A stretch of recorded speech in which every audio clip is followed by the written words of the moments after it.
Bah écoute, bah non, je peux te laisser la parole pour la fin de l'émission du coup, parce que je pense que tu as des choses à nous raconter aussi. Tout à fait. Alors moi, ça risque d'être un peu moins fourni, un peu moins long. Et justement, là, c'est un petit peu de retaper cette page Facebook dont je vous parlais qui m'a donné l'idée de cette chronique, entre guillemets, ça va plutôt être une espèce de billet d'humeur. C'est que j'ai retrouvé un article que j'avais fait suite à une visite que j'avais fait à Paris au Père-Lachaise. D'accord. Alors, on va parler de plein de choses, je vais vous raconter un petit peu ce qui s'est passé pendant cette visite, mais je voulais d'abord vous parler de la situation actuelle, le coronavirus, le confinement, au secours. Et donc, je sais pas toi ce que tu fais Nico, mais avec Marc, on est guide. Et les guides conférenciers, ils souffrent beaucoup depuis le coronavirus. Et c'est vrai que, on dirait que ça y est, on découvre un petit peu la profession de guide et que les gens se disent « Ah là, les pauvres guides, ils sont vraiment dans la merde maintenant, c'est horrible ce qui leur arrive. » Mais en fait, c'est horrible ce qui nous arrive depuis le début. C'est vrai que ça aide franchement pas. Mais moi, je trouve, en tout cas, parce que je fais beaucoup de visites guidées, etc., et je trouve que ce qui nuit en premier au métier de guide conférencier et de médiateur au sens large, c'est les imposteurs, je vais les appeler. Oui, attention, parce que techniquement parlant, je suis un imposteur. Moi, j'ai aucune formation en médiation culturelle, je tiens à le préciser. Oui, mais tu as des formations en recherche. Oui. Donc tu sais chercher. Tu vois. Moi, à la base, Par contre, j'ai une formation en recherche et après, j'ai été formé T'as été formé sur à le la terrain. bonne école, sur le terrain. Mais Voilà. Moi, j'ai pas de formation de guide conférencière. J'ai une carte de guide conférencière, mais voilà. Après, voilà. C'est vrai que tu me fais penser que je voulais faire une parenthèse là-dessus. Il y a beaucoup, même de conflits entre guides, de gens qui ont la formation de guide conférencier qui estiment que tous les autres ne sont pas légitimes. Voilà. Moi, même si j'ai ma carte, il y a des guides qui estiment que je ne suis pas légitime parce que j'ai pas suivi cette formation-là. Donc après, voilà, on peut aller partout. Mais il y a vraiment des gens qui racontent n'importe quoi. Est-ce que tu fais référence au mec au Père-Lachaise qui aborde les gens avec des parapluies et qui leur propose de faire des visites? Parce que j'avais déjà vu ça, genre des mecs, mais je sais pas, je pense que c'est des guides illégaux, tu vois, qui disaient ça t'intéresse si je te fais une visite, machin. on dirait des dealers dit comme ça, quoi. Alors, c'est ça. Non, je les connais pas, ceux-là. Mais au Père-Lachaise, j'ai vraiment vu ça. J'y étais cet été et il y a vraiment 2-3 personnes qui viennent aborder les gens comme ça. Très très surprenant. Ok. Ouais, mais ça c'est Paris. C'est pas celui-là, mais effectivement, ça doit être d'autres imposteurs. Ouais, je pense. Ouais. mais je pense qu'il se passe des trucs un peu bizarres au Père-Lachaise, hors cérémonie gothique en tout genre. Il doit se passer quand même des trucs chelous. Et donc, moi, j'avais fait cette visite au Père-Lachaise tout simplement parce que j'essaye chaque année d'aller à Paris faire mon petit tour culturel et tout ça. Et c'est un endroit que j'aime beaucoup. Et j'aime bien, quand je cherche quoi faire à Paris ou à Toulouse, peu importe, regarder les événements Facebook. Et je regarde les événements Facebook, je me dis, bon, qu'est-ce qui se passera autour de moi quand j'arriverai à Paris? Et donc, il y avait cette visite qui était proposée, visite du Père-Lachaise avec un vampirologue. Un vampirologue? Ah yes. Un vampirologue. Alors, est-ce que vous savez ce que c'est qu'un vampirologue? Ça a l'air presque trop cool pour être vrai, tu vois. Oui, ça a l'air d'être un peu charlatan, arnaque, non? Exactement. Alors moi, tu me dis Père-Lachaise vampire, moi je signe direct. Ouais, c'est clair. C'est très très putaclic comme truc. Donc j'ai signé direct. Voilà. Je me suis dit un vampirologue, c'est génial, mais qu'est-ce que ceci, voilà. Donc j'ai payé ma place 17 balles. Et je me suis dit bon allez. Les guides conférenciers, on va les faire vivre, ça va être cool, une visite ça se paye, allons-y. Et donc je suis allée tranquillement dans mon petit métro, je suis allée au Père-Lachaise, et j'ai rencontré ce monsieur dont je tairai le nom, qui était monsieur je pense une cinquantaine, soixantaine d'années, et qui était donc vampirologue. Et je lui dis, monsieur, c'est quoi un vampirologue? Et en fait, un vampirologue, c'est un spécialiste donc des vampires. Alors, faut savoir que après cette visite, voilà. Après cette visite, moi, je suis rentrée chez moi et ce que j'ai fait, c'est que je me suis renseignée sur à peu près tout ce qui avait été dit. Ouais. C'est bien. Voilà, parce que, enfin, je vous expliquerai, il y a des moments où on se dit, non, là, il faut que je fasse appel à mon intelligence et que je vérifie ce qu'on me dit.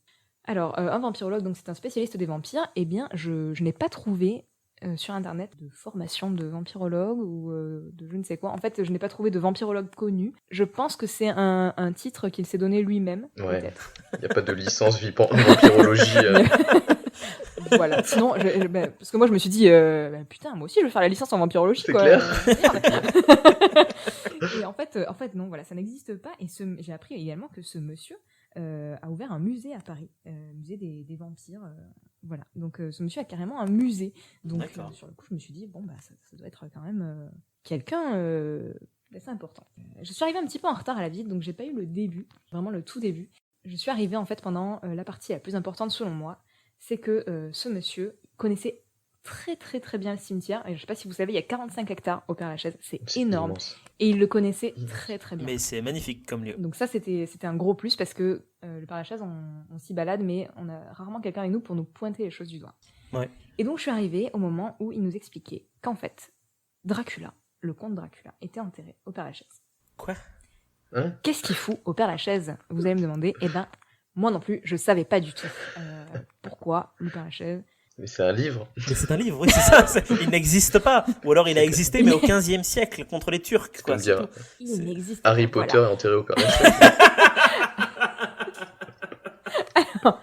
Moi, je veux bien, ok. Je me dis, Pourquoi d'accord, le mec est vampirologue, il va nous expliquer les vampires, on est dans un cimetière. Moi, je me suis mis dans l'ambiance tout de suite. Marc, tu sais que j'ai un côté mystique. Je me suis dit, bon, très bien, on s'y met. Moi, je me suis mis dans l'ambiance en mode, ok, la magie existe, les vampires existent, il va nous faire la visite du Père-Lachaise vampirique, en gros, et c'est parti, quoi. Genre, on y va. Moi, je pars du principe que tout ça existe et que tout ce qu'il me dit est vrai. Voilà. Ok. Comme ça, je m'amuse bien. Donc je suis partie là-dessus, et donc il nous dit que donc Dracula est enterré là. Bon, pourquoi pas. Moi j'ai pas trop compris ce qu'il foutrait en France, et selon lui c'est que la France a toujours été un centre névralgique de légendes et d'occultisme. Je me dis, la Roumanie aussi en vrai. Je vois pas pourquoi la France plus qu'ailleurs. Bref, pourquoi pas, on y va. Et ensuite je me suis dit, comment on va essayer de trouver Vlad Tepes dans 45 hectares. Donc, il a fallu commencer à chercher des indices. Et c'est là qu'a commencé cette espèce de petite enquête. On aurait dit qu'il la faisait en même temps, hein, parce que c'était un petit peu un Sherlock Holmes du décès. Et donc, il nous dit qu'un jour, il est assis dans un bar et qu'il y a un inconnu. Ça arrive souvent, ça, apparemment. Il y a un inconnu qui est venu le voir et qui lui a dit qu'il fallait qu'il cherche une chauve-souris, mais qui n'était pas vraiment là. C'est nébuleux un peu comme recherche. Trop bizarre. Très très nébuleux. Et donc ce monsieur nous amène dans une rue qui s'appelle la rue de la Cave, là, dans le cimetière. Donc, vous savez qu'il y a des rues dans ce cimetière. Et donc la rue de la Cave. Tous les éléments semblent réunis. Il nous dit, voilà, moi je cherche un vampire, donc il faut que je cherche là où il y a le moins de lumière. Donc cette rue, c'est celle qui est la plus ombragée du cimetière. J'ai pas vérifié, hein, clairement, mais pourquoi pas. Il dit, les vampires, qu'est-ce qu'ils font ? Les vampires, ils détestent les crucifix. Ok. Et ben il se trouve que sur un côté de cette allée, tous les crucifix ont été enlevés. Ah. Et donc là, il faut chercher cette fameuse chauve-souris. Donc il nous amène rue de la Cave et nous amène devant un tout petit caveau, mais vraiment un truc complètement décrépit qui ressemble à rien. Ouais. Et sur la porte en métal, il y avait la porte était rongée en fait par la rouille, et on peut voir avec énormément d'imagination, je vous invite à aller voir l'article du coup sur la page si vous voulez voir les photos, que le bas de la porte a été rongé en forme de chauve-souris ou, selon lui, de mâchoire de vampire inversée. Il aurait mâchonné sa porte du coup. Donc en fait ce serait ça la chauve-souris qui n'est pas une chauve-souris. Donc il nous montre un petit peu ça, et en fait sur le nom du défunt était le duc. Le duc. Et donc comme Vlad Tepes, donc Dracula, était prince de Valachie, oui, et que ce titre équivaut en Allemagne à celui de duc, le raisonnement est donc cohérent. Ce serait bien là qu'aurait été enterré Dracula. Ok. C'est pas le comte Dracula ? Si, mais apparemment c'est plus ou moins équivalent. C'est interchangeable. Voilà. C'est un titre de noblesse, il est noble, voilà, c'est bon. C'est clair. C'est clair. C'est tout pareil. Et donc il nous montre, il avait des photos avec lui, il nous montre une photo qui date d'il y a 5 ans à peu près, selon lui, qui nous montre derrière le caveau une autre tombe qui était ouverte et qui présentait l'entrée d'un tunnel qui était relié sûrement à ce caveau. Donc ça aurait été par là qu'il faisait ses petites allées et venues, quoi, Dracula. Mais comme cette allée du cimetière va être détruite, parce que vous savez qu'il y a pas mal de problèmes au Père-Lachaise et que on va détruire des choses parce que ça tombe un petit peu en ruine. Je savais pas ça. Et ben le prince, il aurait dit ah ben non, je peux pas rester là, du coup mon caveau il va et il est parti. partir, quoi. Donc ils l'ont changé de place. Bah oui, oui, ils l'ont changé de place. Pourquoi déplacer le corps de quelqu'un qui n'est pas vraiment mort, je sais pas. Oui, parce qu'il peut le faire tout seul la nuit, du coup, techniquement. Voilà, parce qu'il aurait pu il peut juste se barrer, prendre ses quoi. petits pieds. Oui, c'est un vampire. Je marche. Moi aussi, je prends mes petits pieds, je marche. Ok, c'est pas grave, on continue. Et donc là, je sais pas si vous connaissez bien le Père-Lachaise, vous avez sûrement vu le mausolée d'Elisabeth Demidov. c'est le plus grand monument du Père-Lachaise. C'est immense, c'est une espèce de grand mausolée avec des colonnes. Voilà, c'est très très grand. Et donc, le mausolée d'Elisabeth Demidov, il a une légende. Donc, Elisabeth Alexandra Demidov, de son nom de jeune fille Stroganov, c'était une très très grande dame de la noblesse russe et elle était vraiment, vraiment pétée de thunes. Et à la fin de sa vie, elle vient à Paris et c'est là qu'elle décédera en 1818 à peu près. Et puis donc, elle décidera de se faire inhumer au Père-Lachaise parce que c'est quand même sacrément la classe. On est tous d'accord là-dessus. Ouais, son mausolée pète la classe, dis donc. Donc elle fait son super mausolée de ouf. Apparemment, elle avait un cercueil de cristal et tout. Putain, d'accord. Waouh, trop bien. Ok. Alors, avant que je vous parle un petit peu plus de cette dame et de son mausolée, si le guide nous amène là, c'est parce qu'il nous dit que cette dame serait la réincarnation de la comtesse Báthory. Oh. Alors, pour ceux qui ne connaissent pas... oui, ça part un peu après. Mais alors, pour ceux qui ne connaissent pas la comtesse Báthory, c'était une comtesse qui a été très célèbre pour s'être prétendument baignée dans du sang, notamment du sang de vierge, afin de rester jeune. Ouais. Pourquoi il me dit ça ? Pourquoi il me dit comtesse Báthory ? Eh ben, c'est parce que elle a le même nom, plus ou moins, le même titre de noblesse, la même richesse. Et apparemment, elle avait un enfant du même nom. Alors ça, j'ai vérifié, c'est pas vrai. Je sais pas ce qu'il nous dit. Et puis bon, plein d'autres informations que je passe, etc. Donc, moi, je me penche un peu sur le truc. Je me dis, très rapidement, en 2-3 recherches Google, je me dis, non, la corrélation, je la trouve pas ouf. Et lui aussi, il me dit qu'il a abandonné cette idée parce que un jour, il était assis dans un café et il y a quelqu'un qui est venu le voir, une dame habillée tout en rouge. Elle était motarde, elle était sur une moto rouge, elle avait les cheveux rouges et elle s'est approchée de lui. C'est génial. Non, c'était vraiment génial. Elle s'est approchée de lui, elle a enlevé son casque, elle lui a dit non, la piste que tu suis, ce n'est pas la bonne. Et elle est partie. J'aimerais bien qu'il m'arrive des choses comme ça aussi. C'est clair. Grave, ça a l'air trop cool. Bah oui, moi je cherche encore au collège, il y a un enfant qui est venu me voir et qui m'a dit tu n'es qu'une petite fourmi écrasée sur le bord de ton destin. Et je cherche encore la signification derrière. Bah, c'est une prophétie sûrement. Une prophétie, complètement une prophétie. Et donc voilà, et donc il dit oui, non, du coup j'ai abandonné la théorie.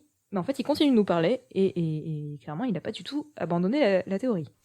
Il n'a pas écouté la dame en moto rouge, quoi, donc, clairement. Alors pourtant, elle lui a dit non, quoi. Voilà. Il dit, voilà, donc Elisabeth Demidov, clairement, son mausolée, il est vampirique as fuck. Tous les signes montrent que c'est vampirique, tout ça. Alors, je vais vous parler un petit peu de la légende de ce mausolée. En fait, il mériterait une chronique à lui seul, je pense. Je vais vous résumer un petit peu le truc. Donc, quand elle est morte, Elisabeth Demidov, elle aurait apparemment laissé à son notaire un document qui stipule que toute sa fortune serait reversée à quiconque passerait dans le mausolée 365 jours et 366 nuits à veiller son cercueil. C'est glauque. Donc, en gros, tu t'enfermes 1 an dans le mausolée avec elle et après, tu gagnes toute la thune. Et elle était vraiment, vraiment très riche, donc c'est intéressant. Alors, moi, j'ai trouvé des articles de journaux qui relataient l'information un petit peu en mode annonce, genre... oui, il y a ça, qui serait chaud d'aller passer la nuit avec le cadavre et tout. Alors, j'ai jamais trouvé aucune preuve que cette lettre ait vraiment existé. Donc, c'est sûrement une rumeur, en fait, qui s'est propagée comme ça. Ouais. Et surtout, j'ai trouvé aucune preuve que qui que ce soit ait passé une nuit dans ce mausolée. Mais bon, tout ça pour dire qu'en fait, notre guide, à ce moment-là, il nous dit que si Báthory est lié à Demidov, c'est par rapport à cette histoire de vengeance par rapport aux hommes. Il dit que Demidov, elle a voulu enfermer comme ça des hommes dans son mausolée, un petit peu pour se foutre de leur gueule, pour se venger des hommes qu'il aurait attaqués durant sa vie, et que en gros Báthory voulait faire la même chose, parce que la comtesse Báthory a été emmurée suite à ces châtiments-là, et donc elle voudrait emmurer aussi les gens dans son caveau. Pourquoi pas, moi je trouve que l'idée est séduisante, sans forcément partir dans un... Voilà, on peut faire un parallèle très intéressant entre ces deux personnalités. Mais bon, revenons à nos symboles vampiriques. Donc il nous dit, voilà, donc clairement, la comtesse Báthory, Elisabeth Demidov, le mausolée. Qu'est-ce qu'on voit sur ce mausolée ? Déjà, on voit des sculptures de têtes de loup, symbole vampirique, au même titre que la chauve-souris. Pourquoi pas, Dracula, on sait qu'il manipule les loups, si ma mémoire est bonne. Oui, il est clair, ça. Ok, je mords, pas de souci. Donc sur ce mausolée, on voit en alternance, tout autour du socle, des médaillons. Et sur ces médaillons, il y a des sculptures de marteaux et d'hermines. En fait, il ne nous dit pas que c'est des hermines, il nous dit que ce sont des loutres. Moi, c'est vraiment à ce moment-là que j'ai commencé à me dire mais il nous raconte vraiment n'importe quoi, parce qu'en héraldique, la loutre, moi je connais pas perso. Voilà, après j'ai que de vagues notions d'héraldique, mais je suis presque sûre que c'est des hermines, quoi. Et donc sûrement il nous dit qu'en gros, les loutres, les animaux sanguinaires, voilà, symbole vampirique, ok. Il nous dit qu'en fait, les marteaux, ce seraient des rappels à Mjolnir, donc le marteau de Thor, et donc ferait rappel à cette dimension de vengeance. C'est un peu tiré par les cheveux quand même. Je suis en train de regarder la photo de... C'est une hermine, c'est clairement une hermine. Enfin, je vois pas comment il peut y avoir de doute. C'est clairement une hermine. Voilà, il n'y a pas de doute possible. En plus, une loutre, ça n'a clairement pas cette forme-là. Ça ne ressemble pas à ça du tout. Voilà, moi j'ai un furet, je connais bien les mustélidés. Oui, voilà, c'est ça. Je peux dire que ça n'a pas cette forme. Et donc, après, pourquoi pas l'interprétation de Mjolnir? Je me dis, ça peut être chouette. Oui, là, pourquoi pas. Pourquoi pas, justement, un rappel à la fois d'anciens dieux germaniques, des fois païennes, ça pourrait être chouette à relier au statut vampirique. Mais cette liaison, il ne la fait pas. Et ensuite, il nous dit que tout autour du mausolée, il y a je vais très mal le prononcer moi aussi, hein, mon islandais est Jormungand. Jormungand, donc le serpent de la mythologie nordique qui tient les mers en lui en se mordant la queue, symbole d'infini, de renouveau et tout ça, et donc infini, renouveau, la vie après la mort, le vampirisme. Sauf qu'en fait, c'était pas du tout un serpent qui se mord la queue, c'est une guirlande ou une chaîne qu'on voit autour du mausolée, et surtout, elle se mord pas du tout la queue parce qu'on voit clairement qu'elle est cassée. Et en symbole, en iconographie funéraire, la chaîne cassée, c'est un truc qui est très très utilisé, quoi. Donc, clairement, le mec nous raconte n'importe quoi. Il craque totalement, et on se dit, mais qu'est-ce que vous disiez? Et donc, c'est vraiment là que j'ai commencé à décrocher un petit peu de la visite, et à me dire qu'il fallait absolument que je fasse des recherches, des choses comme ça. Et donc, moi, j'ai fait des recherches, hein, en vrai, en 1 heure, j'ai tout retrouvé. Vu que la famille Stroganov, donc le nom de jeune fille de Demidov, était très riche, et qu'ils avaient tiré leur richesse du commerce de fourrure, ça explique la présence d'Hermine. Et son mec, Demidov, du coup, lui, il était dans l'industrie du minerai. Et du coup, ça explique les marteaux. Et en fait, en 2 secondes, c'est bon. J'ai trouvé les armes. J'ai trouvé les armes de. Enfin, le blason, la maison Demidov. Et en fait, il y a 3 V à l'envers dessus. Et lui, il nous dit le V, c'est vampirique, c'est les dents du vampire et tout machin. Mais qu'est-ce que tu racontes? En fait, ça symbolise tout simplement des vignes, parce que également ils avaient réussi dans le domaine viticole. Voilà. C'est tellement moins stylé, du coup, mais c'est complètement moins stylé. Du coup, j'étais très triste après parce que je me suis dit bon, ça aurait pu être merveilleux, mais en fait pas trop. Voilà. Mais après, tu sais, ça me rappelle un peu la chronique que j'avais fait sur le complotisme en archéologie. C'est un peu les mêmes ressorts du complotisme. Genre, tu peux faire dire n'importe quoi ce que tu veux et trouver un sens général pour convaincre la personne ou raconter ton histoire dans ce sens. Et c'est un peu triste, mais en même temps c'est bien parce que genre là tu vois, maintenant tu t'es renseigné sur le truc et du coup tu sais comment ça s'est passé vraiment et ce à quoi ça correspond vraiment. Donc, du coup si ça permet aussi aux gens de s'intéresser, il y a un petit peu du bon, même si c'est un peu dirty. Oui, non, c'est clair. Moi, j'en ai retenu vraiment des bonnes choses de cette visite. Je me rappelle même plus pourquoi il nous a. J'ai complètement arrêté d'écouter à ce moment-là. Et je me rappelle même plus ce qu'il nous a dit sur Dracula par la suite. Hein. Mais ça m'a permis déjà de visiter le Père Lachaise avec quelqu'un qui le connaît si bien. Parce que quand t'essayes de faire parler quelque chose, t'as plutôt intérêt à trouver tous les indices possibles pour appuyer ton propos. Et du coup, le mec, il a dû poncer le cimetière quelque chose de bien. Donc c'était super intéressant. Il nous a montré des choses intéressantes. Par exemple. Vous verrez sur l'article si vous y allez, il y a un angelot sur une porte. Cet angelot, on est venu lui poinçonner les yeux, comme s'il réouvrait les yeux en mode qui se réveillait de son sommeil éternel. Enfin voilà, il y a des trucs super. Il nous a montré aussi, parce que je pense qu'il était un peu mystique lui aussi, des traces de rituels qui étaient toujours en cours au Père Lachaise. Des choses vraiment cheloues, qui faisaient un petit peu les miquettes. Mais effectivement, il m'a poussé à faire des recherches sur des choses auquel je me serais pas forcément intéressée, typiquement ce tombeau de Demidov, dont j'avais jamais entendu parler. Et donc c'est très très bien. Moi je suis très reconnaissante. J'ai passé un bon moment malgré tout. Hein. Franchement c'était très chouette. Ouais. Mais voilà, je mets en garde quand même parce que c'est le danger un petit peu. Comme tu disais, le complotisme en archéologie, c'est un petit peu le danger avec certains guides. Ouais, toujours vérifier après. Ils sont pas vraiment guides et ils racontent très souvent n'importe quoi. Alors quand on est un petit peu initié, quand on a quelques connaissances, on s'en rend assez vite compte et on peut aller faire nos propres recherches derrière. D'ailleurs, même si le guide est très bon, j'engage toujours à faire ses propres recherches parce qu'en vrai... c'est clair, juste vérifier, croiser les infos. On peut jamais être subjectif, voilà. a toujours un axe, on a toujours une subjectivité certaine. Mais voilà, le métier de guide, c'est compliqué depuis longtemps, ça sera toujours compliqué tant qu'il y aura des gens comme ça qui disent je suis guide et qui en fait ne sont pas guides. Et c'est ce qu'on disait, en fait on n'a peut-être pas une formation de guide, mais au moins on sait comment chercher. Et ce monsieur, je pense que s'il avait juste eu envie de vraiment chercher, il avait juste à taper sur Google comme je l'ai fait 2-3 mots et il trouvait directement toutes les informations dont il avait besoin. J'ai pas ouvert un seul bouquin, hein. Donc clairement c'était assez facile de trouver ça. Voilà. C'est une belle leçon. Et voilà, c'était mon petit billet d'humeur sur j'ai visité le Père-Lachaise avec un Mais c'est mentor. super intéressant. Oui. D'où l'importance de la carte du coup de guide, parce que ça permet aussi de créer un garde-fou d'une certaine manière. Ouais, c'est sûr. Et en plus, elle ressemble un peu à une carte de flic et moi quand je la sors, les gens pensent que je suis la police.